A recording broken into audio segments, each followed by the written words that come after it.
Well, hello and welcome to a special edition of Nevada Trails. I'm Jeff Cowan from the Tahoe Regional Planning Agency, sitting in today for Michael Smith. And I'm very excited to be on the show today because we have a special guest in the studio. Joanne Marchetta is the Executive Director of the Tahoe Regional Planning Agency. And she's come today to give us a big overview of what is happening with the efforts to restore Lake Tahoe's environment, but also to talk about some of the most significant changes that come along in the last 20 years to the way Lake Tahoe's regulatory system is used to protect and restore the lake. So welcome, Joanne. Thank you very much for being here today. Thank you for having me. Delighted to be here. Good. Now, what you've mostly been working on is called the Regional Plan Update. And on its own, it sounds like a pretty standard process to sort of dust off some plans on a shelf somewhere. But I think from what I understand, there's a lot more to it than that. And I'm wondering if you could put into perspective for us what the Regional Plan Update is, but kind of what's at stake for the people who come up and visit the lake, who come up on the weekends, but also the property owners, business owners, homeowners up there who are part of the fabric of the lake. Okay, that's a big question. It is, I know, and a really important question. So let's think about this. The best way to understand what's at stake today is honestly to understand a little bit about the history. Okay. Can we dive back into history? Absolutely. I think that would be great. Perfect. You know, the controversy about Tahoe has existed for a really long time.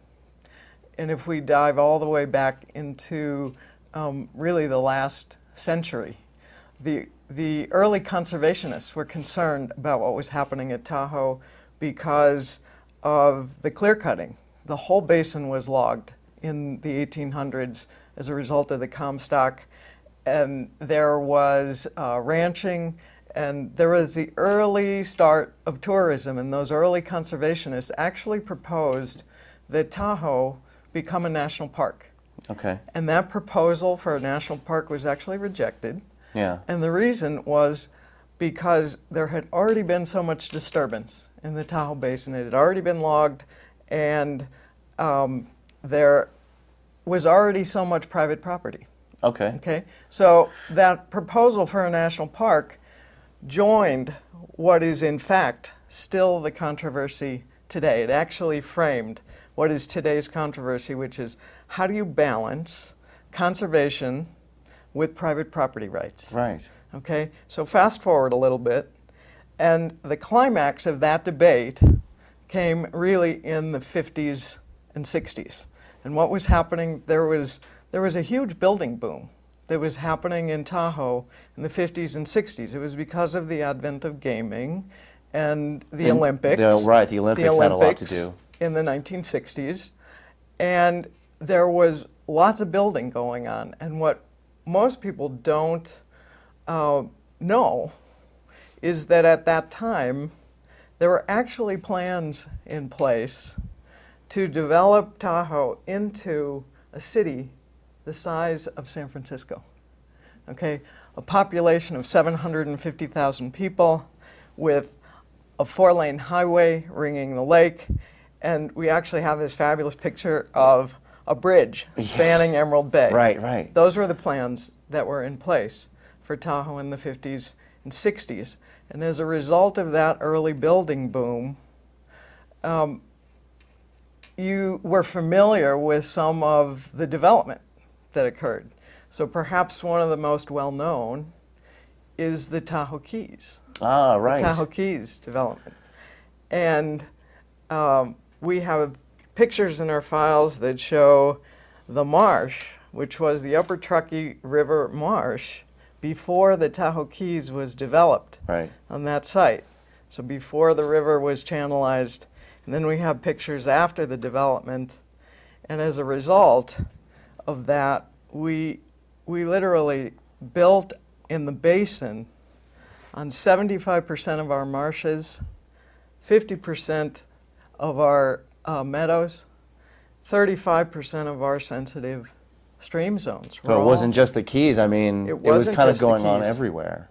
That's exactly right. It was happening everywhere. Two very visionary governors in the late 60s saw the problem, and the problem was runoff. The effect of all of that development was that it impaired the function of our natural systems at the lake, and we were getting massive runoff, and that was affecting the lake's clarity. That famed blue transparency that draws people to the lake was being affected by all that development.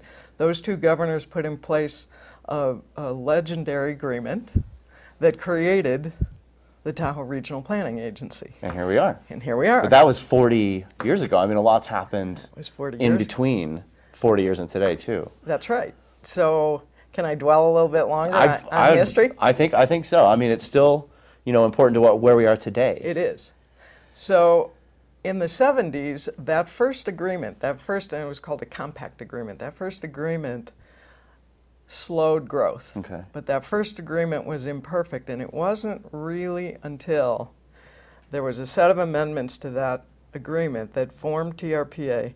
The amendments in 1980 put in place a system that allowed us to stop growth. Okay. Okay? And we stopped growth in the basin through a series of measures. We developed a plan throughout the 80s, and it put in place the system of growth control that we still are using today. So we drew an urban growth boundary, outside of which there can be little to no development. We prohibited the creation of new parcels in the basin. You know, there were something called subdivisions, so you can't subdivide, create new parcels. We developed coverage restrictions. And most importantly, we put in place caps. Okay. Limits on everything. So the total number of hotel units in the basin is limited, capped. The total number of residential units is capped. The total amount of commercial space is controlled and capped. That system is still in place today, and it worked. It stopped that uncontrolled growth. Right. By the time we moved into the 90s, what we were seeing, we started to actually measure our progress.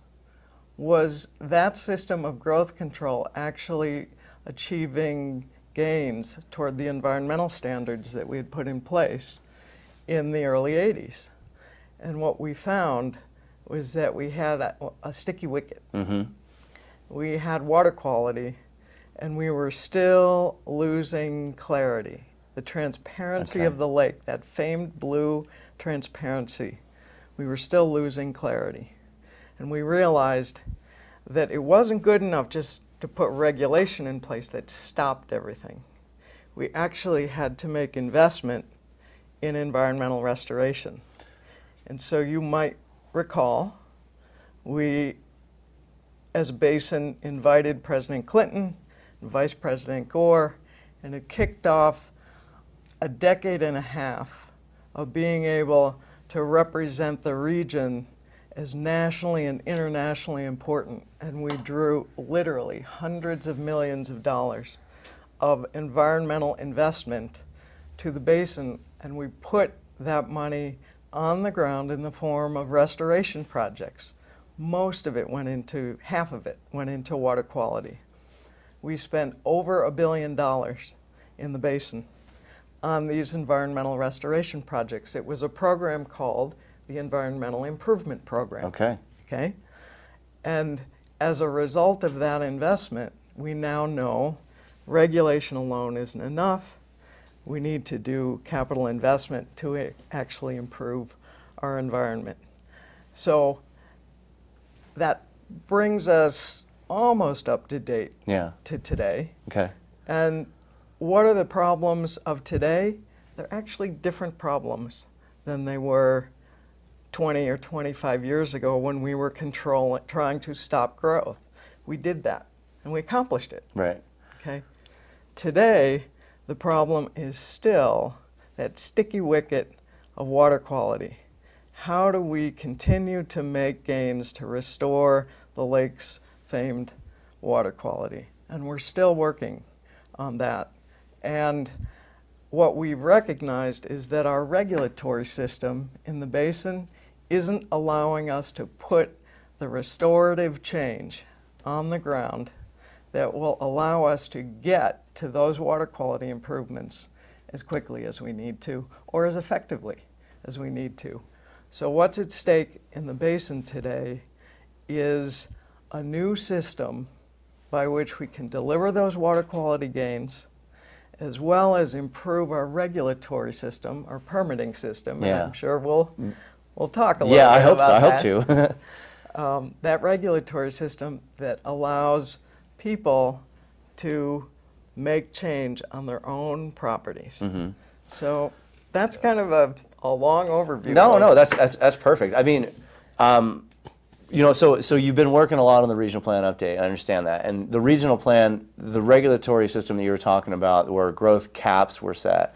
Well, under that system, you know, growth was still allowed. I mean, there was a lot of new building. You know, every year, hundreds of new homes were built. Commercial floor area was increased. Tourist accommodation units were built all the time in the basin. But the caps were set sort of in the future. That's right. 1987, the regional plan was adopted, and that plan said, here's how much the growth can be over the year. So it wasn't a full stop to growth, but for once there was a limit, and that limit I find incredibly interesting, because that limiting created a market for development to move from A to B and B to A, and you know, people started to trade a house over here in a sensitive area for the right to build a home on a not sensitive area. Right. And that system, I've just always been astounded, has been people all over the country, all over the world come to TRPA, come to Lake Tahoe to learn how that transfer of development system works, and it's one of the most successful programs I think that the agency's ever had. But expanding a little bit on that, so what is the regional plan update exactly? Is it just sort of like a book? Okay, good question. The regional plan is a set of environmental target standards called environmental threshold carrying capacities.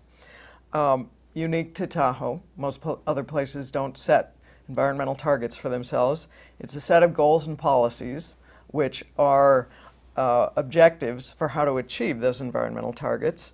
It's a code that implements the strategies for how we implement those goals and objectives to achieve the targets. And then it's a set of planning documents that essentially puts in place a zoning system. And that's pretty complicated. Okay. We wrote 175 separate plan areas. We divided the basin into plan areas, wrote 175 different plans, and 22 different community plans. It's really overly complicated, and it confuses people, and Okay. we're hoping to fix that. All right, so you think going forward you're changing the planning framework a little bit. We are. And I think that we'd like to talk about that right after our break.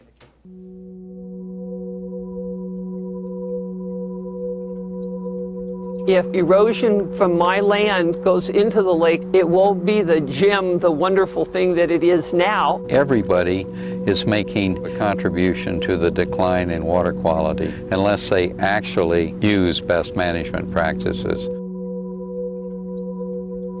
I feel privileged to be able to live here, and this way we will all contribute to the clarity of the lake. Well, welcome back to Nevada Trails. Jeff Cowan from the Tahoe Regional Planning Agency here with Joanne Marchetta, the Executive Director of the TRPA, and we were just getting into the really exciting part of what's happening up at Lake Tahoe, which is changing the regulatory system, the way TRPA operates in the basin. So we were talking about 170 plans and plan area statements that used to exist. Yeah, and the exciting part of this is that, you know, a really strong environmental ethic has built up, and our local jurisdictions have the same concerns about the environment that we did 30 years ago.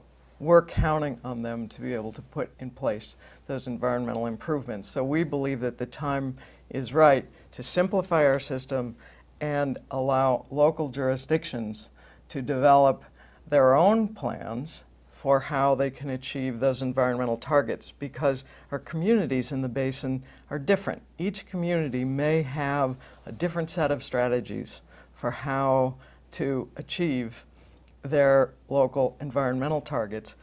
But all of it is going to have to be within the framework of regional standards. We'll set those regional standards, and we'll transfer some of our permitting authority to over to local jurisdictions now to implement their own plans. We won't be doing their plans for them, but they'll come to us for conformity review with those big, broad environmental regional sideboards. So we're going to move ourselves back into a system where we have more of a regional focus. So, I mean, what I've heard from the local jurisdictions about this is they're really excited about it because it gives them ultimately the flexibility to meet the environmental targets the way that they want to. It doesn't mean that environmental standards are necessarily reducing, it's just that the flexibility is at the local level. That's right. That's really, really good news. So now the way that TRPA measures environmental health in the basin are called environmental threshold carrying capacities. You mentioned those, and we just call those thresholds for short. Now, I know that most of the thresholds have really improved underneath the 1987 regional plan. There's a lot of gains that have been made with like wildlife and habitat and scenic resources and things like that that have really moved forward in step. A lot of land has been retired, has been taken out of private ownership and moved into public ownership. So the regional plan update that you're working on really is kind of focused down on things that need to be fixed. Not everything needs to be fixed. So what exactly is the focus of the regional plan? Great question. The focus of this regional plan is really on what I referred to earlier as that stickiest wicket, water quality, because we're still seeing decline in water quality. That rate has flattened, and we think it's all that investment that we made in the 90s and 2000. So now we're really focusing in on water quality. And here's what we know now that we didn't know then. We have 10 years of science, and it tells us what the source of that loss in Lake Clarity is. And it's fine sediments, really tiny little particles that are coming from runoff. Where's the runoff coming from? This is what the science told us. This is what's so exciting. 72% of the source of the loss of Lake Clarity is coming from our already developed areas. Remember I said most of the development in the basin happened before we had strong environmental controls in place. 37,000 parcels were built. Right. Only 6,000 parcels have been built in the last 25 years. There's only 4,000 parcels left with any kind of development right, and only about half of those are buildable.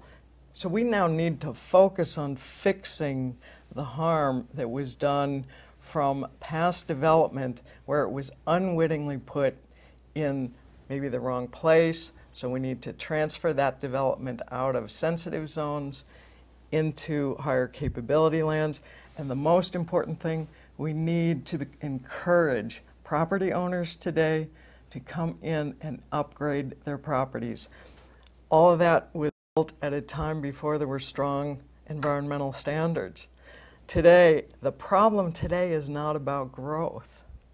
The problem of today is about how to fix the harms of the past. And that harm is coming off of already developed parcels.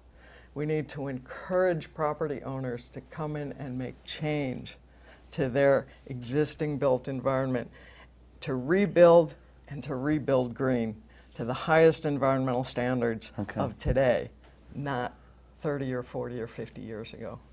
So yeah, this is really exciting, but it's about changing the way we operate, changing the way people look at their ability to come in and do a project, kind of creating those incentives. Now, we've heard a lot about this big reduction in fine sediments. I think that most of the time it's called the total maximum daily load is one of the science tools that was developed. Now, we call it the TMDL for short, and it really got a lot of attention this year, especially at the Lake Tahoe Summit, because the states of California and Nevada and the federal government came together and they signed a commitment agreement to get to 100 feet of clarity to actually, what's so scientifically remarkable about the TMDL is that it found exactly how many pollutants needed to be reduced at each point in the Tahoe Basin in order to return Lake Tahoe to that 100 foot of clarity. But I'm just curious, how do you see the way that TMDL changes how the Tahoe Regional Planning Agency operates in the basin? Really important question, because TRPA is no longer the only regulatory agency in the basin for water quality. We've developed a strong partnership with our 2 states, and those 2 states, California and Nevada, through their own water quality agencies, are now stepping up into a leadership role and defining the standards that have to be met to actually achieve long-term clarity gains. So TRPA is now in partnership with those 2 state agencies, and we are playing now more of a complementary role. And I just said we really need to focus on our already built environment in our town centers and on our roadways. So those are the strategies that TRPA can help to incentivize in our plan. So we can put in place, rather than the strong regulatory controls, adding to those, we now need to move more to a system that incentivizes people to come in and put in place the best environmental standards when they redevelop and rebuild and remake their property to today's improved standards. That's amazing. That's Yeah. really interesting, because Yeah. it does seem to be a significant shift. So the schedule for this regional plan update is that a draft of the plan and an environmental analysis of its potential will be out for review and public comment in March of 2012. And you're expecting the Tahoe Regional Planning Agency's governing board, who ultimately has to act and adopt any plan updates, they will be looking at this for potential final action in December of next year. Yes. And in the meantime, though, we get a lot of questions from people. I mean, what is it that, what rules are in effect right now? And what should property owners who are planning a project or a remodel, what should they be doing? That's a great question, because you need to understand that most of our plan isn't changing. Right. The focus of this plan is really on our town centers, our roadways a little bit, but also on our town centers and what incentives we can bring there. So today, most of our code is still in place, and there's no need for a property owner to wait either to plan or to bring forward an ordinary project where they might want to upgrade a house or a commercial facility or anything that already exists. Right. So we're encouraging people to keep going. Because I mean, it's not like it's not like things are going to change to the point where what a project today would be permitted completely different from how it would be permitted in a year. And then what about like best management practices? Because I know that a lot of property owners up there are struggling to get these erosion control measures into their properties too. Change in the basin, beneficial environmental change, happens really individually in one property at a time, for the most part. So all of us have a role to play. We can all put in place our erosion control measures on our own property. So we're encouraging people to come forward and continue putting in place those best management practices, or BMPs. And I also want to add here, it's important. The economy of the basin has been in decline. We can't discourage people from allowing them to bring forward improvements. And so to allow that economic revitalization to continue, can continue one property at a time through BMPs, through property upgrades, through applications. And so, yes, our code is still in place, and the majority of the plan isn't changing. Well, that's really good news, I think, for a lot of people. Well, we've got a couple minutes left here, and I wanted to touch briefly on something that I've heard you talk about before, which is the way we view property owners in the basin as sort of like partners in environmental improvement. And I know that essentially we've kind of discouraged property owners necessarily from joining in the effort to protect the lake and to do the upgrades that are necessary to their property. But I mean, is it kind of exciting to see the way the planning process is going forward now to try and get the private share of environmental improvement to come forward? You know, everybody has a story about TRPA, a bad experience at TRPA, and we have made customer service and service excellence a part of our operating procedures. And notably, our planner at the front desk just recently won the highest award, Gary, from the Chamber of Commerce for excellent public service. And so if you're not following it, please be aware that TRPA has examined itself. We're changing. You will have a different experience in your dealings with TRPA, and you will be able to take the care and upgrade your properties that some of the stories and the lore have suggested.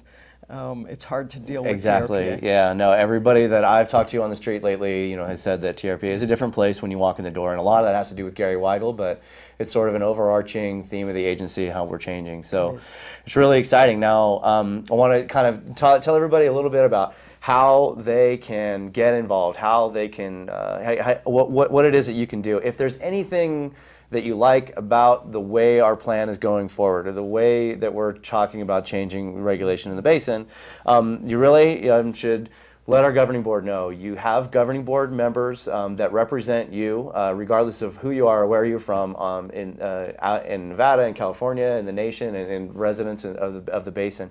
There are elected officials you can contact, and you can issue support for the plans, and in the coming year, as the TRPA Governing Board is being asked to make a decision on this, it's really going to be crucial that everyone gets their voice out and lets our Governing Board and TRPA know where you stand on the plan. So we encourage everyone to get involved in that way. But what about other programs really quickly, like the Aquatic Invasive Species Program, Fire Defensible Space? I mean, are those going to be affected at all?